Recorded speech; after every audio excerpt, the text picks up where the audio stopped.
first thing that we are going to be doing in this process is to bake our normals, bake our roughness, and then bake our albedo. To do that, it's quite simple and straightforward. Basically, you go to your material, where is the object where you want to bake. Here I already did in my case, but then you come here and then you Shift A, image texture. Then you push here, we create a new one. Here we are going to be creating a 4K for albedo and all the other ones, normal and roughness at 8K. Albedo at 4K, why? Because on Magnific AI, we cannot actually bake or upscale from 8K to 16K, only from 4K to 8K, and 10K is the maximum. So let's just go with 4K, or you can even try, let's say, almost 5K or something like that, but in the end, doesn't matter. Then you create, everything stays the same. Then you just come here to your render profile view. We come on bake.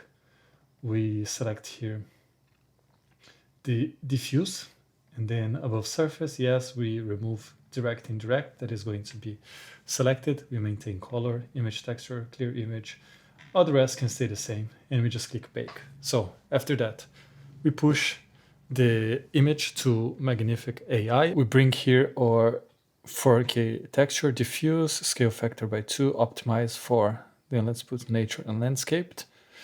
Then creativity, let's push 2, and resemblance, let's also push 2, and then automatic engine, and let's run. Here is the diffuse that I baked, and here is the diffuse that I got back from Magnific AI, and you come here and you can see there's a lot of texture going on here, some nice changes of colors, okay?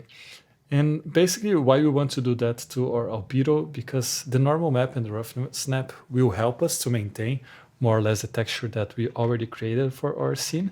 And the albedo is just going to give that final touch of realism. So after we do that, I will come here again to our Blender. And here is with my current texture that I did within Blender, following a few steps like mixing and some maps that I got from Road Creator to use in Factor to do the mixing, so on and so forth. All right, but then because we already baked everything, and I also use Magnific AI to generate my albedo, we can just come here in this new shader that we have. So here we see diffuse, the roughness baked in 8K, and also the normal map baked in 8K. Here I can actually change to non-color. Then I'll come here, I'll connect BSDF to the surface, and we see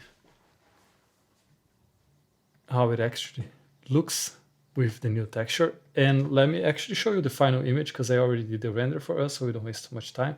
So this is the regular texturing, so the render with my regular texturing without using AI.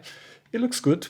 Of course, not the greatest, most realistic just with the landscape itself. Of course, we need to play around with lighting, fog, so on and so forth. But if you come here and we see the one with Magnific AI, we can see that it looks more detailed.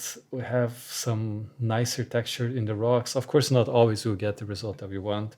I could potentially, let's say, mask out things that I don't want. But in general, I do believe this is a really nice workflow that we can use not only for landscape, but for other objects. So yeah, try it and let me know how it goes. And if you do find this video useful, please don't forget to subscribe.